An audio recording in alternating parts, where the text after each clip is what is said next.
Hello and welcome to another edition of the One Team We Agree On. I'm Jillian. And I'm Kyle. How are you doing today? I'm doing all right. How about you? I'm doing good. We got a fun episode today. Yes, we do. Yes, today's show, we are going to reveal our 2024 best and worst for both Union and some Union 2 Yeah. um, topics. And again, you had written an article and we had and also shared a Google sheet for asking fans also What their their highs and highs and lows lows are. were. Yeah. So we appreciate everybody that contributed, and we'll be sure to give you some mention today. But yeah, we're gonna go into that. But we got a little news. There was a supposed season-ending press conference on this past Monday, That was really just a nothing burger. which was a real nothing burger. Basically, it was a press conference to basically discuss Jim's firing. But Hmm. again, was a nothing burger. We're gonna talk about that. And got a little transfer rumor. I just want to bring that up real quick Yeah. as well. But before we get started, what are we wearing? All right. I am wearing one of my favorite purchases of this past season, which is the like hockey style Hmm. sweatshirt, which Kyle and I actually you and I went to the Flyers game on Saturday, first of the Yeah, season, and they won 5-2, and it was a good time. It was it Star was a Wars good time. night, and got to see Matvey Michkov and see him play, and it was a good game, fun time. Yeah, I always enjoy hockey. I know Jeffrey Mitchell has said, "Hey, is this another team you guys agree on?" No, We agree on the Hershey Bears, we do agree on the Hershey Bears, and unless they're playing the Phantoms. yeah, Then I'm really but torn. again, I enjoy going to good hockey games, especially NHL. So And we agree on the Reading Royals too. yeah, yeah, Yeah, yeah. we go to them too. But But yeah. and Vince is like, I really need to know, Kyle, about how you select your teams. Well, Vince, shout out to you.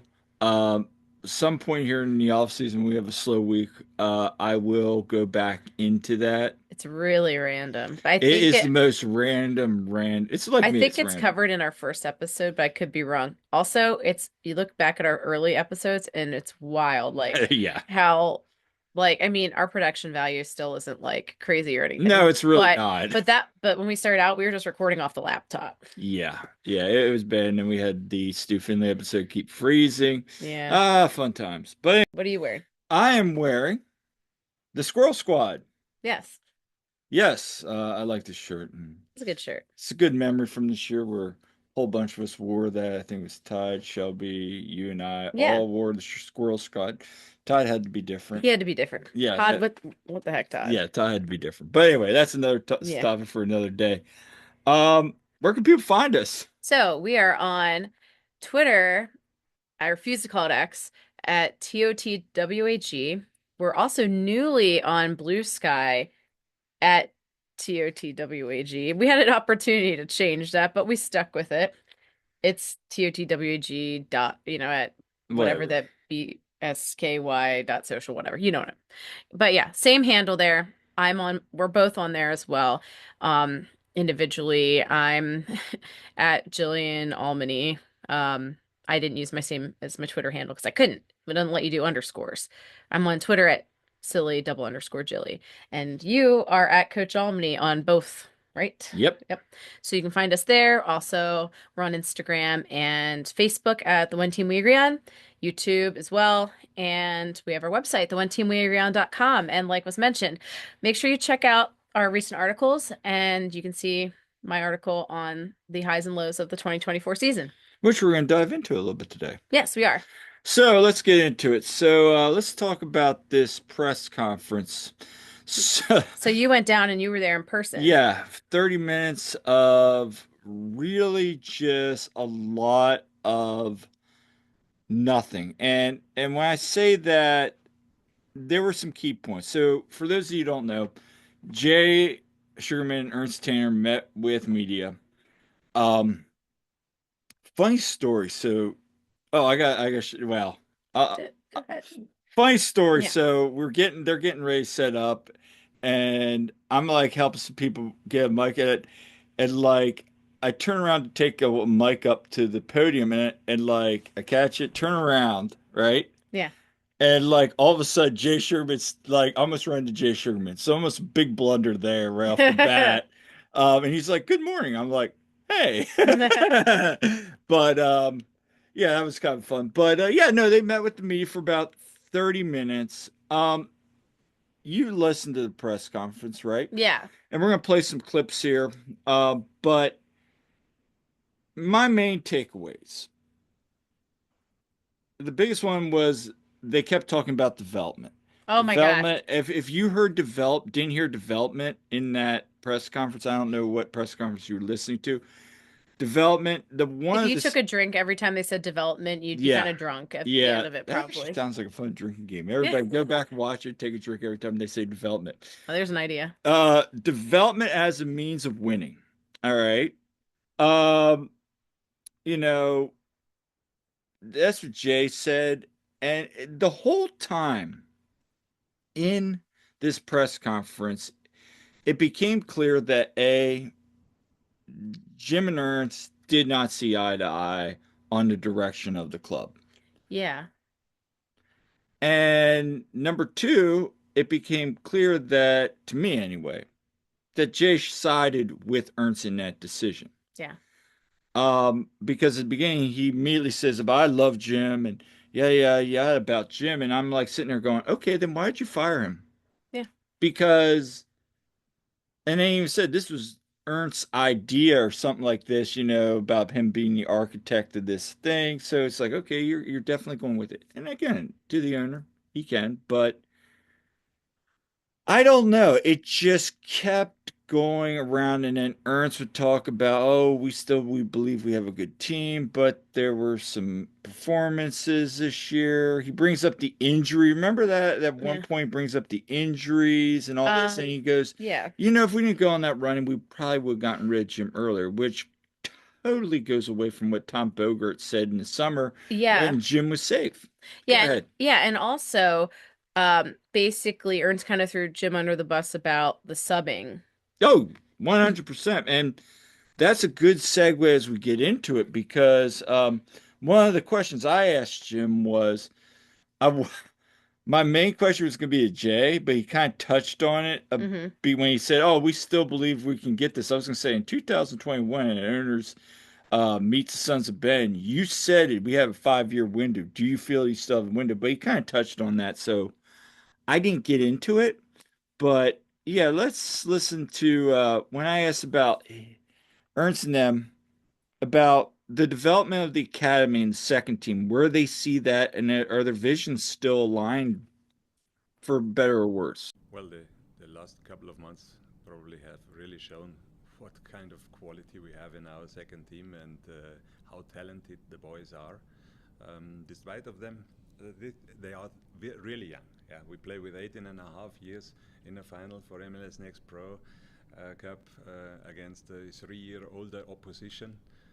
And that's what you saw in the second half. Yeah, but that doesn't matter. I mean, for me, it's always important. Do we have enough prospectivity? Do we have enough future in the team? And clearly, yes. It will be our job now to. Some of them are already integrated in the first team training, but it will be our job now to successively integrate them, develop them further on, and slowly integrate them in our first team. But that will not happen necessarily for all of them in 25, but there are quite a few who can already play MLS. That's pretty clear. And that's also, by the way, that's also part of the disalignment we had, right? And I think that we have enough good players, in particular with the young ones. Um, I also think that they are perfect to fit in our depth.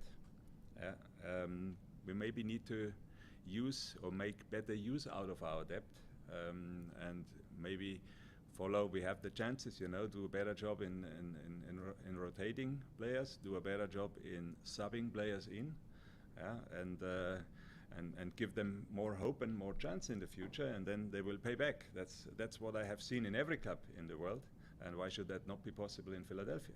He says, yeah, Jim didn't sub enough. He should have played these young guys more. Can I say something about that though, real quick? Yeah. So when you're trying to make the playoffs, Yeah. and you blow 27, well, not 20, you drop 27 points from wing position, you lose an insane amount of one goal games. Yeah. You're just trying to get into the playoffs. Does it make sense to start like a CJ only?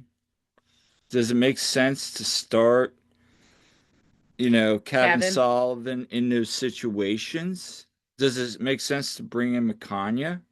I get what Ernst is saying, I get that it. we don't know because we haven't played these kids yet.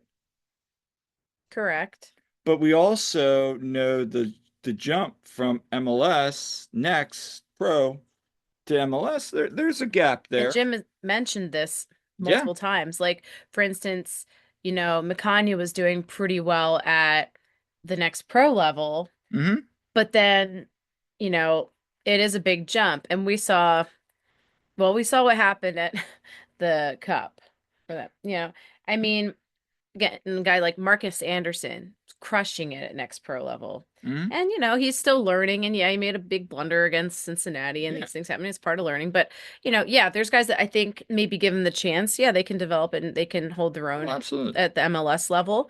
And maybe in some cases, yeah, you do want to give them more of a chance. But when you're in a situation where you're trying to make the playoffs, I think you're going to go with the guys that you trust more at this point. Absolutely. Every coach would. Now, Yeah. having said that, and Todd and I talked about this, you know, there is a world where when you're up 3-0 in the 85th minute, Yeah.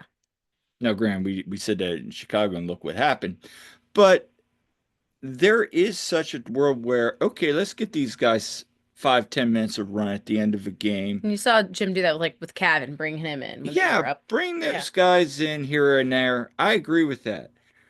But my concern is with this league developing, and everybody's saying it, so what we're sharing here is not true.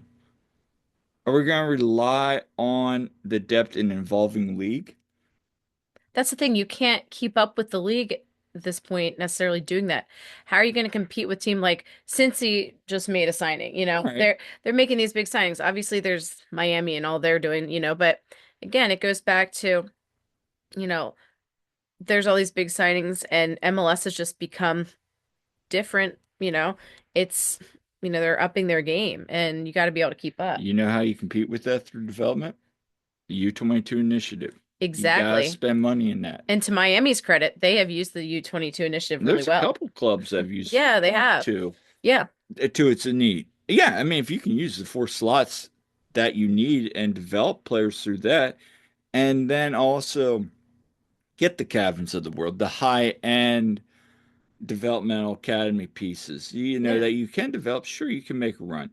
You can make, you can win through development, but you're still going to need those You pieces. need veteran pieces Yes, in you're going to there. need veteran And they're going to help supplemental. make these younger guys like better in their development too. So I agree with kind of about 1% of what he said, but I Hmm. also agree with what Kai said that you need more talent on this team and Yeah. doing that. So when he said that, my first reaction is I would not be shocked if there are nothing really this year. It's this offseason that we don't really do much. Now, we can be active. We'll see if we're active, but if he's going to rely again on the second team, some piece from second team as depth, that goes a little bit to tell you what you need to know there. I mean, there's a few guys that, yeah, they could definitely find a place at the MLS level. Now, I do want to go back and say Yeah. I don't know. I don't have any insider No. information. We're just speculating there Yeah. either. Who knows? Maybe they go out and sign, shock everybody. I don't know. But Yeah. what I do know is from just listening to that, that's what it sounds like to me that Hmm. they are going to read it. And then another big thing that I do want to share this real quick, and we'll put a bow on this, is our friend Jimmy King. He asked a really good question at Hmm. the end, and I just wanted to share this response as well. Still and some uncertainty as far as the head coaching position and things like that. What might you say to some fans that felt a connection to the prior coach and ultimately don't put a lot of thought into things like the sports complex or to luxury seating and just want to win?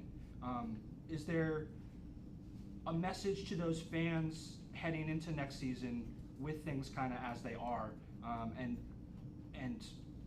is there something that they can look forward to or hang their hat on heading into the next season? Well, I want to get back to what really made us successful, in particular in regards of our playing style, the way we are playing. We definitely will have a couple of additions to the team, but we also need to create some flexibility in our CSP charge, as you know. I think there is a lot of trust in the team we are having, and if you look at the value of our team during the season in the transfer market, like Jay mentioned, we have been always somewhere in between 4 and 7 after we sold a couple of players. So there is obviously some value in that team, and we certainly underperformed in this season. That's clear. Yeah. But we will add on almost every positional group a player in order to improve the quality of the roster. We will bring up players from the second team, that's also clear, in order to have a roster which is consisting out of 25, 26 players. We will not have so many additional competitions last year, and we will probably have a little bit more time to train and develop and prepare. With everything together, I think that the future looks really good for us. All right. So that was the press. Do we feel reassured? No, we do not. So yeah, Jimmy, I appreciate that. Good question, Jimmy. Yeah, good question. But again, how you feel after hearing that? Not good. Not To good. quote Jim Curtin. Kyle, do you even know what you're doing? Yeah. There you go. There you go. They So can't see. yeah. So listen, first of all, good question, and like it's not very reassuring. Like, do we have confidence that they're gonna go out and get, players to fill these roles? I don't know. And yeah, so like, okay, Ernst thinks that the future looks bright. I mean, you're looking at the guys in Union 2, yeah, from that end, yeah, but that squad's so young still, and they're still developing, and we need, you know, they need to have some like veteran presence on that team, For sure. some For sure. established talent. Like you need a balance. For sure. The one thing was clear in that he did not answer Jimmy's question. Really didn't. No. The second thing is clear. Again, he understands his direction. Now, him and Jim did not align in the direction of the club. So ultimately, it's going to be up to him because if it doesn't work, guess what? He's out the door. Yeah. And the club's probably not going to be in a better place than they found it. Yeah, and it's painfully obvious that, basically Jim clearly there's disalignment as Ernst mentions multiple times. Yes. Like Jim probably wanted, more players brought in, more talent brought in, and there was disagreement there, and well, we see who won that. So it's a shame. We've talked about Jim. I feel like, Jim was the scapegoat here. For sure. Jim should not have been fired, in my opinion. And it seems one thing that has brought a lot of the fan base together is the fact that a lot of people really don't like the move of firing Jim. So, yeah. Yeah. I mean, the close the curtain. You've always had the close the curtain fans, yeah, but whatever. But outside of them, I mean, I think it is clear that, and you saw the comments on the YouTube video, they were just slamming ownership during that whole presser. So Jim was a popular coach with most people, so anyway. Yeah. So that was our 2 cents. Again, it's going to be up to Ernst in the front office to show that they are good and they understand what they're doing. They know what they're doing. Again, not sure if where we stand on it, but hey, we'll see how it turns out. Another little bit of news. Do you want to dive into that one? Yeah, so the other day came out some rumor that there's interest in Mikel Ua from Werder Bremen, and another club. But yeah, there's Bundesliga interest in Mikel Ua. Um, Yeah, so my question is, okay, if they sell Mikel Ua, first of all, he would not be leaving on a free, which I saw some some people. people saying. I was seeing some tweets from Germans, putting my German skills to use, by the way. Yeah, you were. Yeah, so I can actually read that. I was like, ooh. Anyway, but he would not be leaving on a free, first of No, all. Also, all right, if he goes, you have Ty, okay. I don't see Sam Dennert sticking around, we'll but see. maybe. I don't know. But it's like, okay, really, uh, Chris Donovan. Chris Donovan.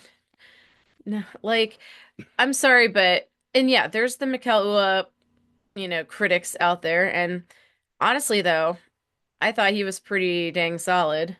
No, And it was funny. Friday night, I was talking with Ty about that, and we were talking about striker shots on target. He's shooting around 50% right on. I think he is 50% on target, when he's shooting it. I mean, again, it goes back, and I think it was Mike too I was talking with about this. It's the stuff that doesn't show up in the stats sheets. yeah, I mean, you can have your own sense of the flavor. I get that of what you want in a striker. he was really pairing up well with Ty. I mean, I'll have a hot take. I Yeah. thought he did a better job with freaking, and this probably is a hot take. I thought he did a better job with Ty than he did with Julian. Yeah, I mean, back Might in be it's a 20, hot take. well, It's not as hot as Bozer's I take. mean, 2022 was different. Right. I I think, mean, they all had career numbers, but like, I think, yeah, Ty and Mikel are really starting to get in sync there. but again, I I would say this.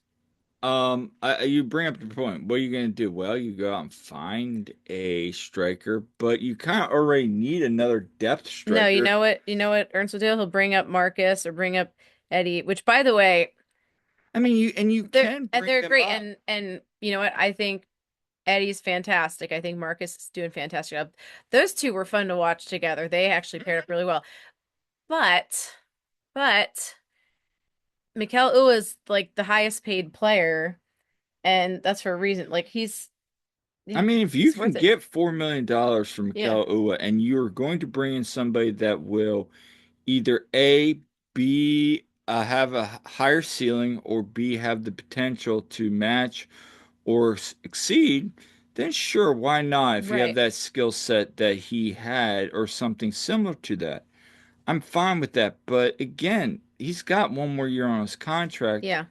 I mean, what you can't do is just sit there and play tiddlywinks again, like you did with Kronza. And Hmm. I don't know. We'll see. At this point, it's just rumors, and Exactly. There are people who are like I don't know. well, Julian was linked to Werder Bremen, then he didn't go there, I as we mean, know. yeah, I don't know if Mikel. I mean, we'll see. I Yeah. mean, if you get a good deal for Mikel and you're actually going to invest in a striker and not just bring up Marcus or Eddie, and that's not a knock on them. Those are depth pieces where you Hmm. need that fourth, fifth striker when Yeah. you have breaks.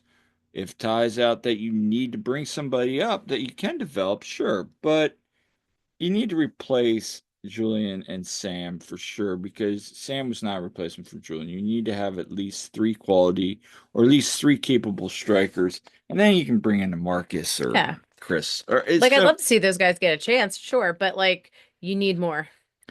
so anyway. Yeah, we'll see how that plays out. Again, it's interest, so I wasn't even going to talk about it, but yeah, we'll see. Yeah. Anyway, let's get into the main event. Yes, Our which will be best much more exciting than Jake press Paul conferences versus and Tyson.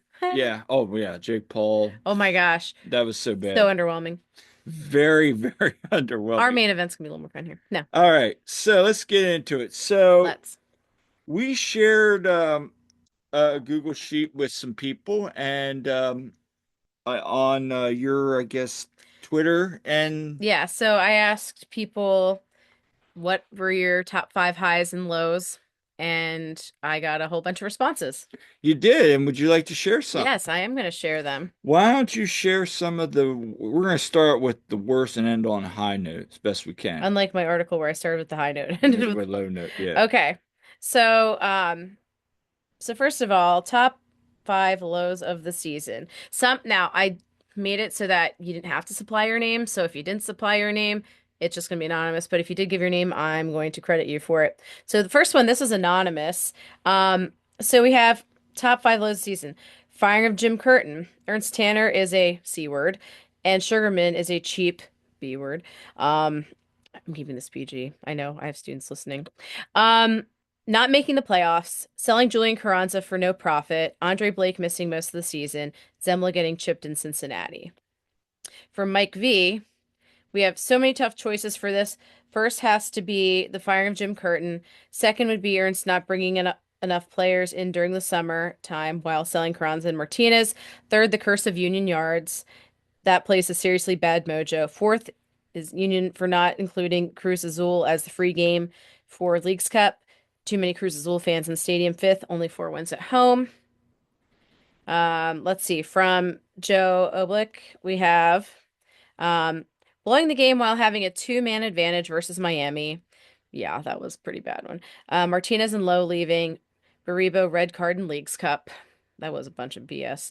The Union Yards curse, home losing streak and 10-game losing streak. Losing the third place game versus Colorado in Leagues Cup. And honorable mention Union 2 Blue Finals versus North Texas. Mm. Okay. Next we have from Anonymous. Um, Sons of Ben selling out to ownership is by far the lowest point of the season. I expect it from this organization to be cheap, but I never expected the supporters to get on their knees for Jay Sugarman. Hmm. Yes. Okay. Uh, All right. These lows are from Vince. Okay, our friend Vince here. July 3rd collapse in Chicago. Jacob Glessness own goal number one. Jacob Glessness own goal number two. Jim Curtin firing. The fan base turning on each other and attacking the SOB during the losing streak. that's true. Yes. Hmm. Anything else of note? One is just Jay Sugarman. Hmm. Wow. Yeah. I wonder who that one's from. Hmm. Let's see. Pat says every blown lead, Glessness own goals, Blake injuries, the town hall meeting that solidified the ownership does not have fans' best interest in mind, missing the playoffs. From Renee, we had all the games we lost points after going ahead. Zemla getting chipped from half field twice. Curse of Union Yards, which is a shame because Rainy Street is looking really good lately. Agreed. That is a Yeah. shame. Getting demolished by Pachuca. Oh, yes. How could we forget that? Whew. Yeah. Going 17 games with just one win over 3 months. 3 months. One win in half season. Yeah. Um, let's see. And then going 5-1 and 4-0 in September. Let's see. Any other year this might be highs, but really it was a mirage. Oh, the 5-1 and 4-0 wins in September. Really it was a Yeah. mirage that suited no purpose but to remind us of what we missed all year. Yeah, it was like a false False yep, hope. false hope there. Let's see. From Make, I guess it is. Maek. I don't know. That's right. But not spending money, lack of depth, cheapness of updating the stadium bones. They read three and decide they need premium seats in front of SOB. That end of season presser. It Oh, was not officially the end of season presser, apparently. no. All right. From Jordan Wagon, we have does firing Jim count? If so, number one. Yes, it does count. Yes, And Jordan. I agree, Jordan. Sounders lost at home, 3-0 at half. Oh yeah, that we can never forget how miserable that night was. That was That was just when the tire blew. Oh, they paved that stretch of 322, by the way. Where you get off yeah, when you get on a 322 from 95 where we popped the tire. Yeah. Yeah, it's super smooth now. Nice of them to pave it now. So we had RSL loss at home. Thought we played well, but RSL stole it. Yeah, that was disappointing because that was kind of ended our streak. Um, Pachuca loss and Leagues Cup semi loss. From Evie, we have Holden Trent death, RIP, gone too soon, Yeah. for sure. Joke of a town hall that was all lip service. Mhm. Ernst Tanner, Jay Sugarman, even more of a joke press conference. Firing Jim Curtin, stupid, not his fault. Agreed. Missing the playoffs, not spending money, general state of the SOBs. And finally, from Jeremy Shervin, we had The first goal and the last goal, as we know, those were the own goals by Glesnes. The town hall, selling El Brujo, and lasted quarter of the season, Blake being injured. Last Yeah. fourth of the season, Blake being injured. Yeah. So those are the lows. All right, so let's get in now. So thank you. There's some Yes. interesting ones there. We Uh, saw definitely a collection of some similar ones. Like I think a yeah, big one that I noticed a lot of was yeah, the firing of Jim Curtin and the ownership. Those ones were very mentioned. And not just like on my forum, but just seeing things on right. people's social media and stuff too. All right, so let's get into yours. All right. So my list. Number one, Jim Curtin getting fired was my lowest of the lows this season. That was my Mm-hmm. number one. Second, losing to Miami at home while being up by two men. Mm-hmm. Because that one really hit hard. When it happened, that was like that felt like hitting rock bottom at that point, you know? Mm-hmm. Um, Not making the playoffs for the first time since 2017, because of course there were scenarios where they could make it in, and you thought, okay, they at least can make it in, but maybe they'll have a chance. But nope. Um, Fourth would be Jacob Glesnes going full circle by scoring own goals as the first and last goals of the season. Right. Yeah, that was not that was not good. Yeah, not good. Okay, I need the clip like Todd just like plays that Yeah. soundbite. The gift that keeps on giving. Number five, getting blown out by Pachuca, 6-0. Okay. Um, num and speaking of blowing things, number six, blowing leads, especially the loss at Chicago for the first team, and the Union 2 losing the next Pro Cup after being up 2-0 at halftime. Now, to be fair, Union 2, I mean, yeah, they were playing um these guys that were a little bit older and they're Mhm. youngsters. It was a tough competition. It was really tough competition for them. But yeah, we blew yeah, Union blew leads a lot during the season. Yeah, they did. Um yeah. But Chicago one was one of the worst ones. Number seven, all the drama with ownership and the fan base slash Sons of Ben. Just all that drama. Ugh. And number eight, Oliver Zemla being chipped versus Seattle and Cincinnati. Um, Number nine, Andre Blake being injured for half the season. Of course, Mm-hmm. and so much stemmed from that. Number 10, Cruz Azul fans taking over Subaru Park. That was not great. And now, if you can get those fans like bought in to the union, that'd be another thing. And I had an honorable mention of Carranza leaving on a free, supposedly. So, Yeah, yeah, yeah. If you check transfer market, it's yeah, on there. yeah. So anyway, How about you, Kyle? in no particular order. I would say my last one was number 10. I'm gonna work my way up. Was Carranza and Brujo being sold? More so Brujo because you really lost He was like the heart of the team. Like he yeah, was you one of really the. lost a hard team, but I get it. And that was really right after they you felt like, they go into Cincinnati and in Leagues Yeah. Cup and you're like, ooh, they look good. They kept building they're like, okay, are they starting? Yeah. It's not false hope. It was just like, okay, they're gonna get on a run here, and he was He was so instrumental. good in that game. Yeah, and it was like, all right, here we go. And then they sell. Yeah. Big one for me, front three.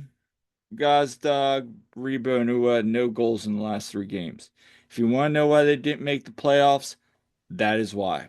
In my opinion, that is one of the Hmm. reasons they did not make the playoffs. Because, hey, you gotta have your goal scorers scoring in big games. In those Absolutely. last three games, they didn't. Now, that's not the only reason they didn't make the playoffs. Let me be clear. But down the stretch, when they had that door wide open, they could have made it. There's a big reason why I feel they didn't make the playoffs. Um, Cincinnati debacle. I mean, outside Hmm. Marcus Anderson, Oliver Zemla was atrocious in that game. That's why the reasons that Jim went with Rick moving forward. Hmm. Andre Blake's injury. I mean, at the end of the day, we can sit here all and quote how many games. If Andre played the whole season, would they make the playoffs? I mean, that is what it is. Fact of the matter is, you can't have one of the best goalkeepers, if not the best goalkeeper in MLS, and expect to make the playoffs. Chicago debacle. Yeah, I Yeah. probably wanted to have this a little higher, but I don't know. I was kind of torn because the stretch of no wins also, that's my number, I think five was a little more concerning. You only have that one win. over 3 months. That was bad. Number 4 was the Pachuca loss. Yeah. Maybe it was higher, but that just was like, okay, the doors came off. And that was a really, really concerning. I remember getting on with Todd and Jose after that game, and I'm like, okay, it's early in the season, still not much concern. No, having been hindsight 2020, yeah, there was a lot of concern at that time, and you know, probably just started to see the tip of the iceberg.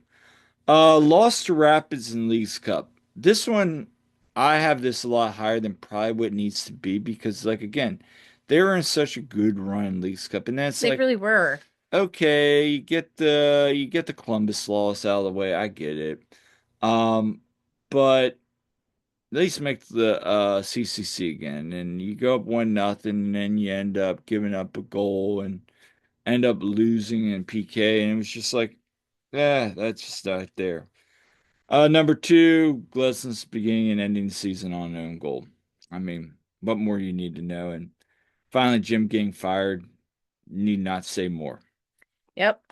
So we So agree. a lot of similar stuff. Yeah. If you're listening, I'd love to hear you. You guys can comment as well. We'd love to hear what you guys have to say. If you Absolutely. and is that link still open? I closed the link, but you can comment on our socials or in the Yeah. comment of the article as well. You can comment on the article or anywhere on our socials. So yeah, a lot of key commonalities. Jim getting fired, some of the stretches, the losses, lost to Pachuca. Um, yeah, those are all a lot of the same common themes that we're hearing here, and a couple Hmm. others. Let's move on now. To the positives. Yeah, so why don't you share those? Yeah. So, Yeah, share a few. yeah. Yeah. So, um, we have some real good positives here. First of all, this one's anonymous, and I have to say, is not one of us, but someone said, getting much needed coverage from Union 2 from you guys. So whoever commented that, thank you. Thank I you. appreciate that. That's very nice. Try to bring the coverage, and you know, I'm grateful for the, you know, um, feedback on that. So appreciate it. It said Ty Baribo second half of the season. People calling out the Sons of Frauds, Kevin Sullivan debut, and getting proposed to at a game this season. That's cool. I would love to know more about that. Okay, Yeah. whoever it was. But but yeah, Mike V says, there certainly wasn't any top five moments on the field, but I guess my first would be the coverage we got from Jose Nunez this season. He's by far the best reporter covering the team. My second would be the squirrel that ran on the field against New York. Oh, Hmm. it was a raccoon, but we get what you're saying. But yeah, shout out Jose. Jose's had quite the Absolutely. season. He's He's been doing great. great. Joe says, Raquinho, no brainer. Game saving tie versus Atlanta in Atlanta. Yeah, that one was pretty epic. Kai's goal there. Um, 14 game win streak versus New York Red Bulls. That's right. Yes. Mm. Um, crazy finish versus Kansas City in injury time when the Blue Hell were pissed that the minimum Oh time yeah. passed and we scored. Yeah, so Bedoya had that goal when they all thought the game should have been over. Well, remember that even more. The ball was pretty much wasn't it out of bounds or something, and like the Pe throw in. Oh, there was the controversy. Um, I forget it. I thought that was Nate Harriel at the Atlanta game that they said Nate was like Oh, was that it? that he this throw in My was messed up, gosh, it's been such a but it long was fine. I season. know it was. Oh my gosh. They also said Union 2 winning Eastern Conference Finals versus Crew 2. Yeah, that one was pretty good. Um, this one is anonymous. They said, I don't have a top five. My favorite moment was when the season finally ended. Wow. Oof. Yikes. Vince says Portland away win with three bench players. That one was True. very memorable. Although Kyle, you fell asleep during that. Maybe you should I fall did. asleep more I did. often. That might have been one of the best moments of the season. Maybe I should have done that more. How about me trying to wake you up, like And through the and I'm little like, did mini camera? Bizo get cooked? Yeah, like that's the first thing. Like, did Bizo get cooked? And because I'm like, Kyle, we won, we won. Um, yeah. Anyway, so let's see. Vince also says Andrew Rick's save and the NYCFC away game. Mm-hmm. Yep. MLS Next Pro final where Bridge Brigade founder Kyle Wood walked out the trophy and the group was mentioned by name. Union 2 comeback versus NYCFC 2 to win 4-3 and lock in the 2 seed, and Leagues Cup shootout win versus Mazatlan. Mm-hmm. Yeah, all great ones. Um, Let's see. Pat says Baribo, Martinez goodbye, Quinn Sullivan having a great year. Absolutely. Gazdag becoming all-time leading scorer and beating Red Bull. Yeah. Renee says that time we won 3 regular season games in a row. Yeah. I Yeah. remember that. Raquinho and February 20th CCC victory at Saprissa. Yeah, that was that Julian Carranza hat trick. Baribo's hot start and did we even get 5 moments? Touche, Renee. Let's see. Make says Raquinho, forcing management into the awkward town hall. Jordan says beating Cincy in Leagues Cup, winning our Leagues Cup group, um, beating Minnesota at the time a top West team. Yeah, that was a good moment. That was also my first time in the press box. Yeah, So that was yeah, that game was great. That was when Kai came out with Charlotte. They banged the drum and like that game was a special one. that was. Yeah. Let's see. Beating NYCFC 5-1. I see them as true rivals, he says. And return of Andre Blake. Evie says Ty Baribo getting a chance and kicking ass. I'll add one to the swear jar, but I mean he did. Kevin Sullivan debut. Bedoya getting to come back and still playing at a decently high level. The kids still playing well. Go Union 2 as well. And Andrew Rick getting some first team goalkeeping time and doing decently. Okay. Wow. Yeah. And finally, Oh, we got one from more. Jeremy. Yep. Oh, yes. On the concourse during the Sounders rain out under the river end. That one was fun. I saw, yeah, Jeremy posted on Blue Sky, I believe it was, about that. And it's funny because I was like right by him because Ptolemy and I went over and we're joining in the KSU and Sons of Ben were all just kind of like gathered around and doing chants and stuff under there. It was a good time, even though Oh, it yeah, we soaked came through. over and said hi. Remember, Todd and I came over and said hi. Oh yeah, did you? Yeah, yeah. Okay. Let's see. Away match energy at Red Bull Arena. That was true. Away match energy at Audi Field. Yep. Mm-hmm. The Gazdag Nashville goal and the Carranza CONCACAF PK. So those are the ones from fans that contributed. So thank you. Yes, yes, thank you. And yeah, some good ones. So, A lot of Raquinho mentions, which, yeah, I mean, does that shock you? no, No, that was doesn't shock me at all. so Love shout outs for you too, by the way. let's go in and talk about some of your Yes. top 10. Yes. So, do you want to, we can start from the bottom if you want. Okay, Yeah. first of all, yeah. So here, let me control that. All right, first of all, I'll just say, first of all, my honorable mention was the Saprissa games in CCC with Carranza's hat trick Yeah. at the away match and the home match that featured George Metellus' commentary. Yeah, both good times. Plus, because we were at the game, so we didn't get to hear it live, but then we heard back the things. So, all right, my number 10 positive, number one, my number 10 high of the season was win at Red Bulls. Okay. So, they kept that streak going of beating Red Bulls. So I thought that was good. I mean, that was a fun game. We were in the really cool press box area also for that game. Yeah. So, and they're changing that to premium seating or whatever next season. So I was glad we got to experience that. Mhm. It was a great win, great fan presence at it. And that was cool for us because on a personal note, like the press conference, we were just seated around. It was like a boardroom. Like we were all seated around a table and I'm like right to like Jim's like side right there. Absolutely. Yeah, no, That was cool. Yeah. We had a great It was much better than last year. We were all like curled in this corner in the same room, but Yeah. it was like, yeah, in chairs. Yeah, and there was yeah, it was just memorable. We had a lot of union like media there. I'll never forget like Ale was like, "You guys all here for Philly?" Yeah. And we're like, "Yep."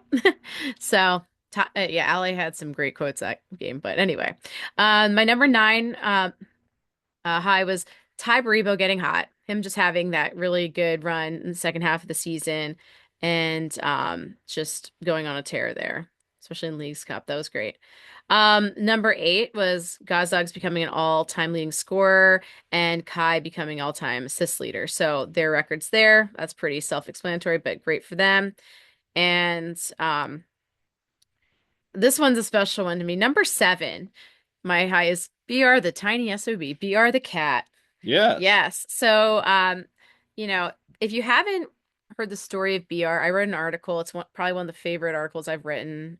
You can find that on our website. But, BR, of course, is the kind of unofficial mascot here. It was a kitten that was found inside the Union Yards building and adopted by Kelsey and Ryan Bross. And they bring it to the games. They'll bring BR to the tailgates and actually inside the games at Union too. So BR's awesome.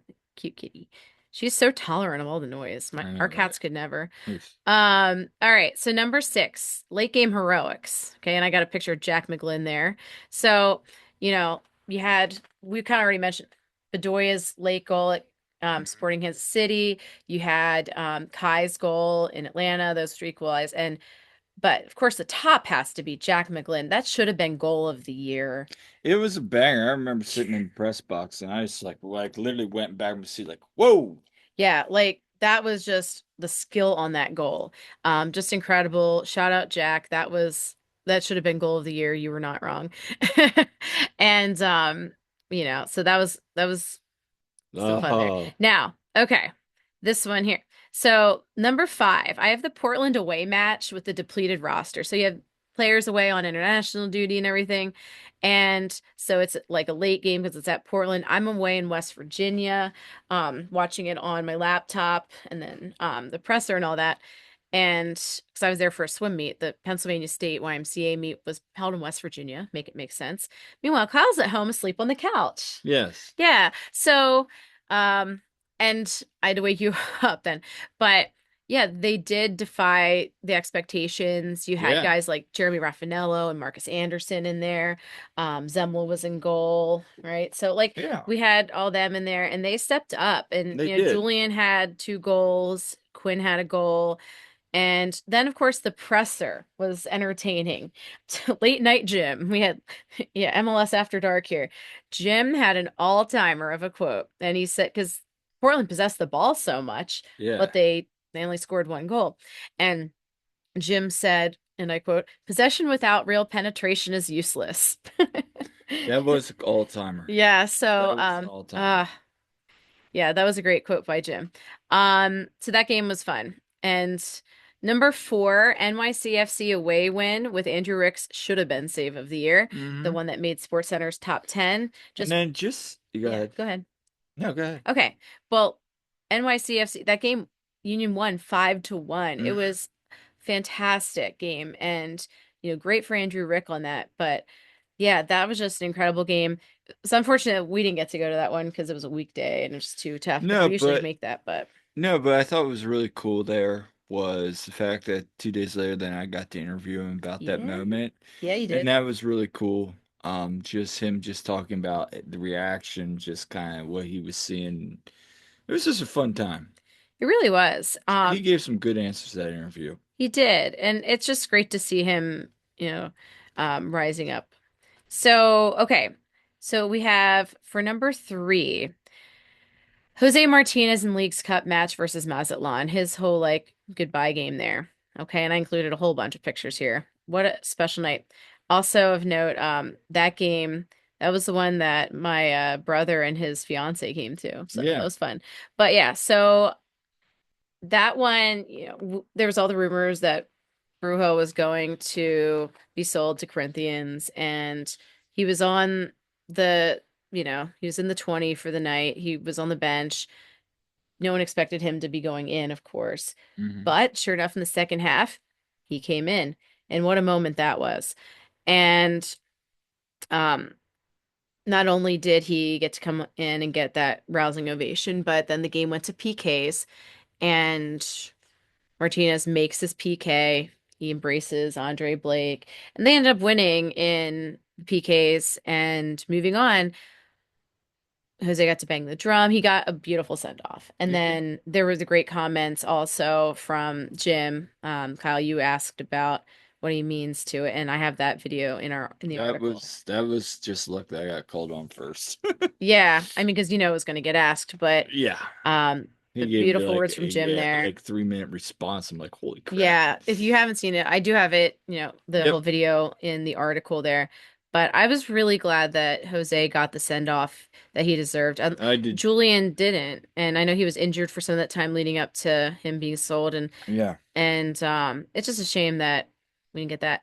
All right, number two should not come as much as a surprise, but my number two high of the season is Raquinho. Yeah. So, I mean, it kind of just brought everyone together. Yeah, Union ended up losing that game, but I mean, how could you not love? First of all, that's a cute little critter, but also Dave Leno's play-by-play of Yeah, Raquinho on the that was field was classic. epic. Shout out Dave. That was great. And then you had the you have the merchandise and all the stuff that came with it. So it was Mhm. just a fun story. It's like, yeah, I was there when Raquinho was on the field. It's just one of those things. And Mark Mello, groundskeeper for Union. Shout out to Mark. But yeah, he got his moment there for sure. And also, his Halloween costume was epic with his that's what I wife. was about to Yeah, say. That was just icing on the cake. that was great. That went super viral too. So shout out, Mark. And number one, my number one moment of the season was Union 2 winning the MLS Next Pro Eastern Conference final. Um, or just really the Union 2 season in general. That's my high of the season. Okay, it's not even the first team. As I said here, they were a breath of fresh air for the season. And when the first team was struggling, you at least had the energy and tenacity of the young guys on the second team. They're super likable. I mean, how could you not really fall in love with this team? They just had great energy. They have lots of great personalities. You got Frankie, you got Eddie, you got Marcus, you got David, you got Andrew Rick, Pickle Rick, you got all these guys, and the Bridge Brigade bringing the energy too, and they got fans just so bought into it. And for them, of course, to make it to the final was awesome, even though they lost. It was just a really great season to be, one to be proud of with them. And the future is really bright for them. And I really enjoyed covering Union 2 this season as well and getting the word out there. And um, they were really just a breath of fresh air. So that was my number one high of the season. All right. Yeah. So that's what I had. That's some good stuff there. I don't know if I'll be able to top that. In no particular order. But I'll kind of read kind of just some of my thoughts. Remember that time we were the last undefeated team in MLS? Pepperidge Farm remembers. Yeah, that's actually one of my moments. Yeah. Yeah, those are good Yeah, it was times. great when they tied Atlanta and then went into that the worst international break ever Yeah, because they lost all their mojo during that.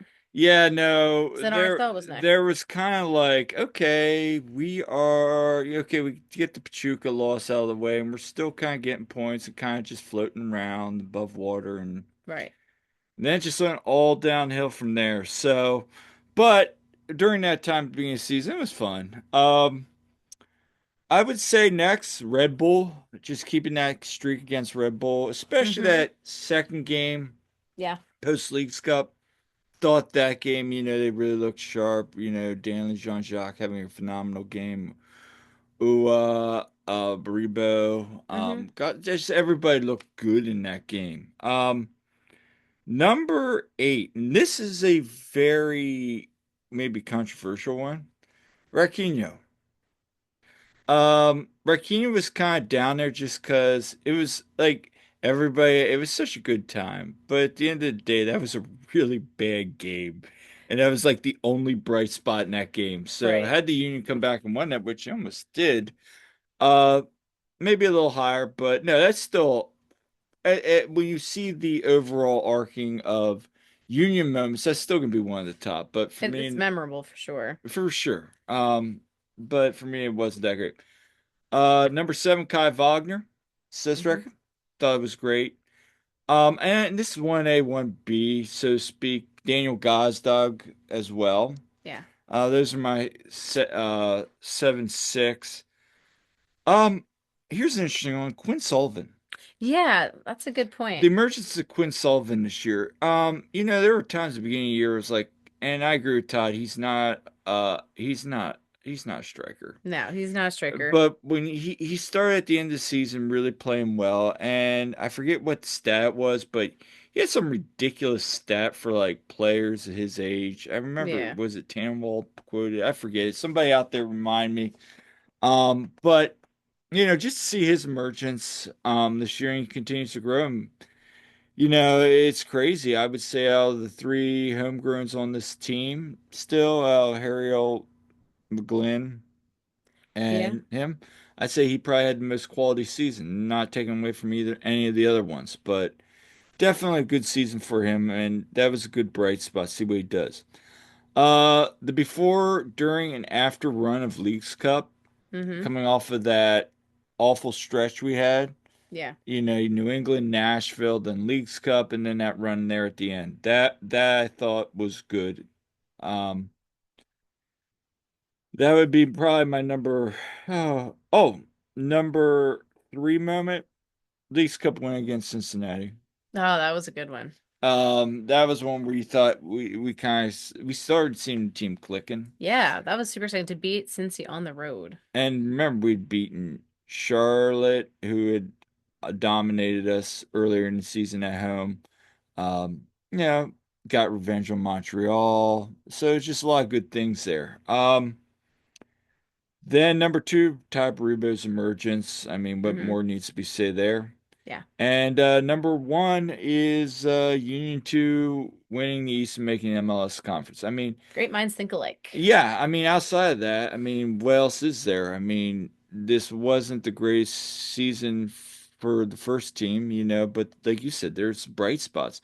And I think even more beyond that was the coverage that you and I were, you know, talking with the players, the Yeah. stories that we learned and were able to share. And I just think that Yeah. for me was my favorite moment, just having to have those opportunities. Yeah, absolutely. I really enjoyed the interviews we had with them, both on the podcast. We had Neil Pierre on, we Mhm. had Frankie Westfield on, we had Eddie Davis, we had Sal Levis, we had all them on the pod. We had, of course, some interviews at training and post game. We've talked to these guys all the time, and also getting to know Marlon LeBlanc and talking with him at the at trainings, and then post game pressers, and of course the news. Well, it was posted on social media that the Union 2, that there's a job opening there, and We'll see what I happens. mean, I yeah, mean, don't know Tan what's going on. Tansy tweeted out, and I don't know if I believe it or not, but that Ernst still wants to keep him, loves Marlon, and Yeah, there are rumors I of Ryan Richter being U2 yeah, coach. There's we're not rumors. going to comment on any No, of no, it, we don't but we we'll don't see know what anything happens with for Marlon. We sure. hope he stays around. Yeah, like Marlon's a heck of a coach, and he did such a great job with those young guys. I think he, gosh, he just was, perfect in that role. So I don't know what's next for him. I hope whatever it is, he keeps having success because, he deserves it. He's a Absolutely. great coach. So, um, selfishly, I hope he is around the union still in some role, but we'll see what happens.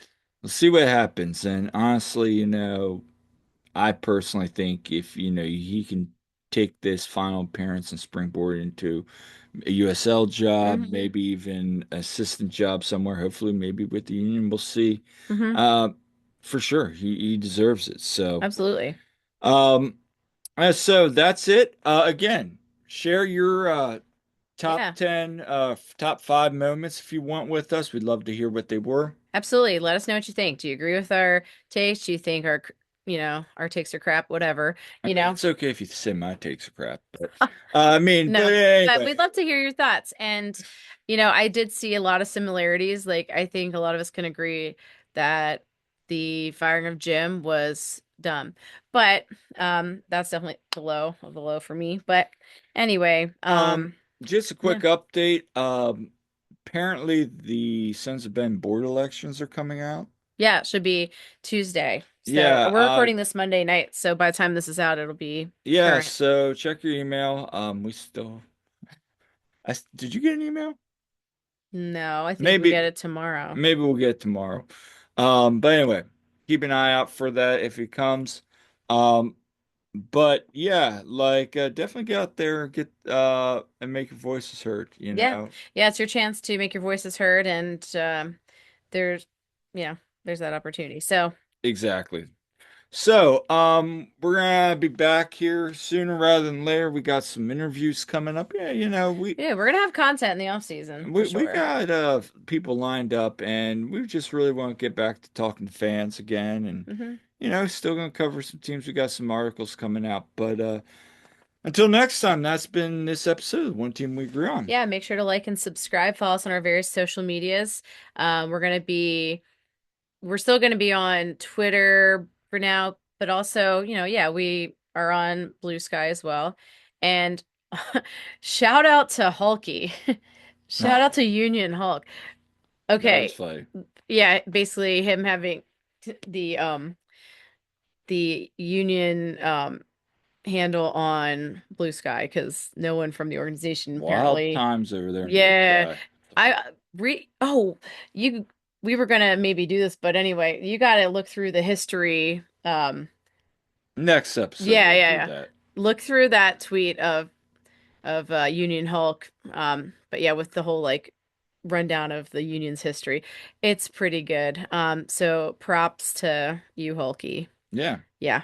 So anyway, but make sure you like and subscribe, give us feedback. We'd love to hear from you. And thanks to everyone who does tune in and also yeah, and follows and everything. We really do appreciate it. I mean, we're now 2 years into this because it's just about almost 2 years since we it started and we're is. over 100 episodes. So we appreciate the community that we've gotten to know from all Really do. this. And so thank you everyone. And Yeah, especially appreciate the feedback about, the Union 2 stuff too, because I know like there was some lacking in getting that stuff out there. So I'm glad if we could contribute to getting more word about that team, happy to do it. absolutely, absolutely. We Yep. greatly appreciate it. Yep. So And we'll see you on the next episode. But until next time, I'm Kyle, I'm Jillian. and we'll see you at the game.